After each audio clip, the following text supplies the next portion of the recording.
सब लोग इंतजार कर रहे हैं अरविंद केजरीवाल जी का, जिन्होंने 2 दिन पहले कहा कि किसान बिल के क्या फायदे हैं वो भाजपा समझाए। तो हमने सोचा, हम चूंकि बिल पास करने वाले सांसद हैं, तो हमने तुरंत से उनको एक जवाब दिया।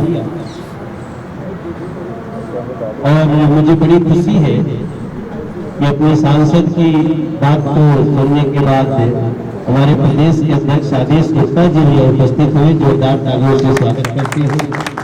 बिल्कुल ही ये पहले से प्लान में नहीं था, मुझे नहीं पता था कि अध्यक्ष जी भी आएंगे, लेकिन अध्यक्ष जी की नज़र है उन सारी चीज़ों को जहाँ पे कोई भी समझ नहीं पा रहा है किसान बिल को, जो भी ऐसा लगता है तो उसको हम समझाने के लिए तैयार हैं। इस हमारे अध्यक्ष जी हमारे साथ हैं, इस नाते हम धन्यवाद करते हैं आदरणीय अध्यक्ष जी का, आदेश गुप्ता जी का। और ये बातों को सुनने के बाद मेरे नवीन शाहजरा जिले के जिला अध्यक्ष मास्टर विनोद जी भी यहाँ आए हैं। हमारे दोनों जिलों के सभी लोग भी आज अरविंद केजरीवाल जी के स्वागत में यहाँ आके खड़े हैं। और मुझे आप सबका ये भाव जान के अच्छा लगा, क्योंकि दिल्ली के मुख्यमंत्री जी को कंस्ट्रक्टिव पॉलिटिक्स करना चाहता और हमें यहाँ इसलिए आमंत्रित करना पड़ा। मैं अपने अध्यक्ष जी को बता दूं, आप सबको भी, क्योंकि अभी कुछ दिन पहले कि उनके दरवाजे पे हमारी सभी मेयर गए थे, हमारी मैक्सिमम पार्षद गए थे, और एक बार वो घर से निकल करके बाहर आने की जहमत नहीं उठाए, बात करने की जहमत नहीं उठाए। और फिर मैं देखा कि हमारे आदरणीय अध्यक्ष जी भी वहां पे गए, आदेश गुप्ता जी भी गए, हमारे कई सांसद जन भी वहां गए, हम भी गए, हम भी एक दिन अध्यक्ष जी के साथ वहां गए थे। लेकिन उसके बाद भी अरविंद केजरीवाल जी अपने घर से निकलते रहे, आते रहे, जाते रहे, लेकिन वहां उन्होंने एक बार भी रुक करके बात करने की कोशिश नहीं की। आप सबको भी पता होगा, मीडिया को भी पता होगा कि एनसीडी के 13,000 करोड़ रुपए वो रोक करके रखे हुए हैं, जिससे दिल्ली की पूरी एनसीडी की व्यवस्था बाधित है। कर्मचारियों की, शिक्षकों की, डॉक्टरों की, सबकी वेतन तक नहीं दे पा रहे हैं। अब हम ये जानने के बाद कि भाई आप घर में घुसने नहीं देते हो, अपने दरवाजे पे जाने के बाद आप बात नहीं करते हो, फिर आप मीडिया में कहते हो, सारे अखबारों में छपा कि हमें किसान बिल के फायदे समझाए भाजपा। तो हम सांसद स्तर पे ही कहे, आइए आज आपको समझाते हैं। अब वो यहाँ पे आए नहीं, हमने उनको हर तरह से सूचना दिया। अभी 5 मिनट पहले भी मैंने फोन कराया, तो उनके यहाँ से, उनके कोठी से, राजा साहब की कोठी से जवाब आया कि वो निर्धारित कार्यक्रम से कहीं निकल गए हैं, नहीं आ सकते। तो मैं थोड़ा निराश हूँ, क्योंकि मैंने सारी चीजें लेकर के रखी हुई हैं। और सबसे बड़ी बात है कि हमने तो लिखित रूप से सबको दे दिया। ये हमारे देश के कृषि मंत्री नरेंद्र तोमर जी का लिखा हुआ, अपने खुद से लिखा हुआ पत्र है, लिखित आश्वासन है। और इस लिखित आश्वासन में स्पष्ट रूप से सबको समझाया गया है। कैसे नहीं मुख्यमंत्री जी को समझ में आ रही, हमारी समझ के बाहर है, तो आए होते तो हम उनको समझा देते। इसमें तो स्पष्ट रूप से सारे इश्यूज के बाद एक हम लोगों ने प्रस्तुत किया इसमें झूठ और सच, कि क्या अरविंद केजरीवाल जी जैसे लोग जो झूठ फैलाने में लगे हुए हैं, जो समझना नहीं चाहते हैं, वो यहाँ पे हमने लिख करके दिया है। आप सब भी इसको पढ़े ही होंगे। और इसमें स्पष्ट लिखा है कि जो झूठ फैलाया जा रहा है एमएसपी की व्यवस्था खत्म हो रही है, बिल्कुल एमएसपी सिस्टम जारी है, जारी रहेगा। एपीएमसी मंडियां बंद की जा रही है, बिल्कुल गलत बात है। सही है कि एपीएमसी मंडियां कायम रहेंगी। एपीएमसी मंडियां इस कानून की परिधि से बाहर है। किसानों की जमीन खतरे में, ऐसा बता रहे हैं। देखिए वो लोग, हमारे कृषि मंत्री जी ने लिख के दिया कि एग्रीमेंट फसलों के लिए होगा, न कि जमीन के लिए। सेल, लीज, गिरवी समेत जमीन के किसी भी प्रकार के हस्तांतरण करार नहीं होगा। किसानों पर किसी भी प्रकार के बकाये के बदले कॉन्ट्रैक्टर जमीन हथिया सकते हैं, ऐसा झूठ फैलाया जा रहा है। सरकार कह रही है, कृषि मंत्री जी कह रहे हैं, परिस्थिति चाहे जो भी हो, किसानों की जमीन से कोई लेना देना नहीं है, बिल्कुल सुरक्षित है। कॉन्ट्रैक्ट फार्मिंग के मामले में किसानों के लिए मूल्य की गारंटी नहीं है, झूठ फैलाया जा रहा है। देखिए, जबकि स्पष्ट रूप से लिखा है कृषि मंत्री जी ने कि फार्मिंग एग्रीमेंट में कृषि उपज का खरीद मूल्य दर्ज किया जाएगा। वो कहते हैं किसानों को भुगतान नहीं किया जाएगा। यहाँ सच्चाई है कि किसानों का भुगतान 3 दिन के अंदर करना होगा, अन्यथा कानूनी कार्रवाई होगी, जुर्माना भी लगेगा। झूठ फैलाया जा रहा है, किसान कॉन्ट्रैक्ट को खत्म नहीं कर सकते हैं। कृषि मंत्री जी लिख रहे हैं किसान किसी भी समय बगैर किसी जुर्माने के कॉन्ट्रैक्ट को खत्म कर सकते हैं। वो झूठ फैला रहे हैं, पहले कभी कॉन्ट्रैक्ट फार्मिंग की कोशिश नहीं की गई। सच्चाई है कि कई राज्यों ने कॉन्ट्रैक्ट फार्मिंग की मंजूरी दे रखी है, कई राज्यों में तो कॉन्ट्रैक्ट फार्मिंग संबंधी कानून तक है। और एक उन्होंने झूठ फैलाया है कि इन कानूनों को लेकर कोई सलाह मशविरा या चर्चा नहीं की गई, जबकि अध्यक्ष जी आपकी भी जानकारी में है, कृषि मंत्री जी लिख रहे हैं कि 2 दशकों तक विचार विमर्श हुआ है। 2000 में शंकरलाल गुरु कमेटी से इसकी शुरुआत हुई थी। उसके बाद 2003 में मॉडल एपीएमसी एक्ट, 2007 के एपीएमसी रूल्स, 2010 में हरियाणा, पंजाब, बिहार, पश्चिम बंगाल के मुख्यमंत्रियों की समिति व 2013 में 10 राज्यों के कृषि मंत्रियों की संस्तुति, 2017 का मॉडल एपीएलएम एक्ट और आखिरकार 2020 में संसद द्वारा इन कानूनों को मंजूरी दी गई। अब ये सब कुछ के बाद वो लोग, आप यहाँ जो मीडिया उपस्थित है, यहाँ जो उनका स्वागत करने के लिए आए थे, समझाने में आप सब उपस्थित है, आप देख लीजिए, वो समझना नहीं चाहता। हम पूरा गरम गरम चाय बनाए, बहुत अच्छी चाय, वो नमकीन वगैरह भी सब कुछ रखे हुए, उनको आना चाहिए था। तो मैं समझता हूँ अब वो नहीं आए तो हम निराश हो रहे हैं। अध्यक्ष जी का कीमती समय है, अध्यक्ष जी भी आए हैं, तो मैं तो बल्कि बोलूंगा उनको कि भैया आज आप नहीं आ पाए, निर्धारित समय था, आप कल आ जाओ। नहीं आ सकते घर पे कहीं बुला लो, सेंट्रल पार्क बुला लो, जहां भी हो। मैं इसमें थोड़ा सा, चूंकि अध्यक्ष जी हमारे साथ खड़े हैं, बैठे हैं, इसलिए मैं चाहूंगा कि हमें आगे क्या करना चाहिए, आप थोड़ा सा हमें गाइड कर दें, तो उसी आधार पर हम लोग आगे चलेंगे। ठीक बात है ना? अगर सही है तो तालियां बजा के आप लोग स्वागत करते हैं। अध्यक्ष जी आगे क्या करें?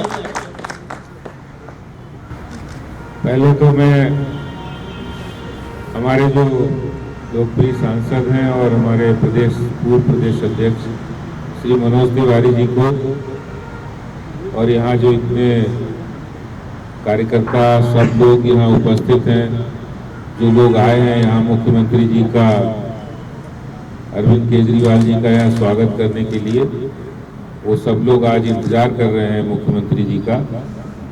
और मैं श्रीमान मनोज तिवारी जी का भी बहुत बधाई देता हूं कि उन्होंने एक ऐसे मुद्दे को केजरीवाल जी के सामने रखा है और उनको बुलाया है, जिस मुद्दे पर वो बार बार ये कह रहे हैं कि हमें ये नहीं समझ में आ रहा है कि इसके फायदे क्या हैं कानून के, किसानों के लिए बने कानून।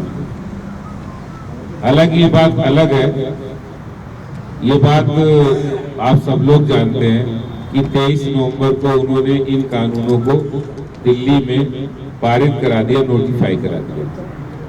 अब ये बात तो समझ से परे भी है, लेकिन इसके बावजूद भी अगर उनको कोई बात ऐसी समझ में नहीं आ रही, जबकि प्रधानमंत्री जी ने स्वयं 2-3 बार प्रत्यक्ष रूप से आकर, सामने आकर मीडिया में भी और इससे पहले 25 दिसंबर को जो कार्यक्रम हुआ उसमें भी बड़े विस्तार से बताया कि ये कानून ना तो एमएसपी व्यवस्था को समाप्त करने वाला है, ना ही एपीएमसी को समाप्त करने वाला है, न इस कानून के लागू होने से किसानों की जमीन का कोई खतरा है, ना ही इन कानूनों के लागू होने से किसानों के ऊपर किसी भी तरह का उनके साथ कोई धोखा होने का खतरा है, बल्कि इन कानूनों के लागू होने से किसानों की इनकम भी दोगुनी होगी, किसान समृद्धशाली बनेगा और वो इंडिपेंडेंट रहेगा, वो किसी का गुलाम नहीं रहेगा कि हाँ भाई मंडी में ही बेचना है, जहां उसको अच्छा दाम मनचाहा दाम मिलेगा वहां वो बेच सकता है। और एक बात और है कि इसमें लगभग 86% किसान जो छोटे किसान हैं वो इसका लाभ उठाएंगे। और मैं ये समझता हूं कि ये एक ऐसा मुद्दा है जो किसानों से तो जुड़ा है, लेकिन किसानों के साथ साथ पूरे देश से जुड़ा है, क्योंकि किसान इस देश की आत्मा है, अन्नदाता है, और सब लोग किसान कृषि से कहीं ना कहीं किसी न किसी रूप में जुड़े होते हैं और इससे देश की अर्थव्यवस्था भी जुड़ी है। आज केजरीवाल साहब की कुर्सी यहाँ पर लगी हुई है, हम लोग इंतजार कर रहे हैं। हमारे लोकप्रिय सांसद जी, हमारे नेता मनोज तिवारी जी ने उन्हें बुलाया है और ससम्मान बुलाया है, तो उन्हें ये आमंत्रण स्वीकार करना चाहिए। अब वो आ नहीं पा रहे, दूसरे लोगों को दूसरे राज्यों में जाके निमंत्रण दे रहे हैं, निमंत्रण देने का नाटक कर रहे हैं और वो वहां पर कुछ और बात कहते हैं। यहाँ जब हम कह रहे हैं कि भाई हम समझा रहे हैं, हालांकि आपको कितना समझ में आया और कितना नहीं आया, लेकिन उसके बाद भी आपने दिल्ली में वो कानून लागू किया और लोगों को दिखाने के लिए, भ्रम में डालने के लिए विधानसभा में उसकी प्रतियां फाड़ी।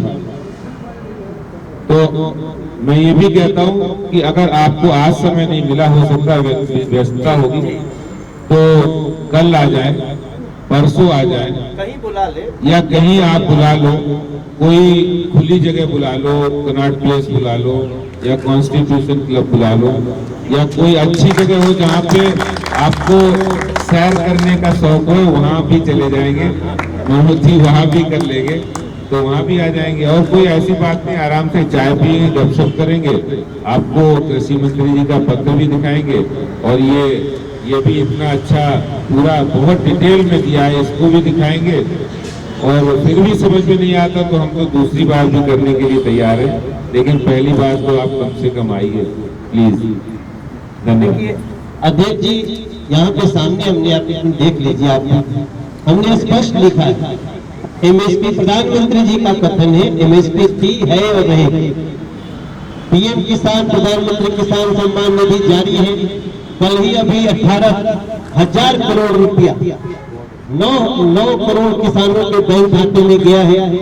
किसानों के विश्वास पर आंच नहीं आने देंगे, किसानों की जमीन कोई नहीं छीन सकता। केरल में मीडिया है नहीं, ये बड़ी इंपॉर्टेंट बात आई है मेरे कि केरल में मंडियां है ही नहीं। केरल में किसका शासन है आप देख लीजिए, वामपंथी का रहा, कांग्रेस का रहा, आज जिसकी भी है, और केरल में मंडी है ही नहीं। फिर आप झूठ बांटते हो, किसानों को गुमराह करने वाले वहां क्यों नहीं करते आंदोलन? ये सवाल उठता है कि नहीं उठता है मेरे भाई? इसलिए मैं अपनी वाणी को विराम करता हूं और चुनौती देता हूं, अरविंद केजरीवाल जी, आप भ्रम में मत डालिए किसान, मासूम किसानों। आप आज नहीं, जैसा हमारे अध्यक्ष ने कहा, आप कल समय दीजिए, परसों समय दीजिए, हम आपको समझाएंगे कि किसान बिल के फायदे क्या है और हम किसानों को फायदा दे के भी रहेंगे। आपको चुनौती देते हैं, या तो भ्रम फैलाना बंद करिए, नहीं तो बैठ करके हम लोगों से इसको समझिए। ये हमारा कहना है। दोस्तों, मैं आप सब जो यहाँ पे आए, अब अध्यक्ष जी तो हम तो बड़ा ही आश्चर्यचकित है कि हम लोग एक एक बात पे आदेश जी का इतना ध्यान है। आज सुबह मन की बात भी हम लोग सुन रहे थे और अब हम अगले समय का इंतजार करेंगे, लेकिन आप लोग भी किसान बिल समझाते रहिए। जैसा अध्यक्ष जी कह रहे, हम किसी भी नासमझ को समझाने में पीछे नहीं रहेंगे और किसानों के घर में खुशियां दे करके रहेंगे। भारत माता की, भारत माता की, नरेंद्र मोदी, नरेंद्र मोदी, बीजेपी, बहुत बहुत धन्यवाद। जय जवान, जय किसान, जय जवान। आप लोग बैठे रहिए, मैं दो जोड़ छोड़ के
Download Tarang online radio app from Google Play Store.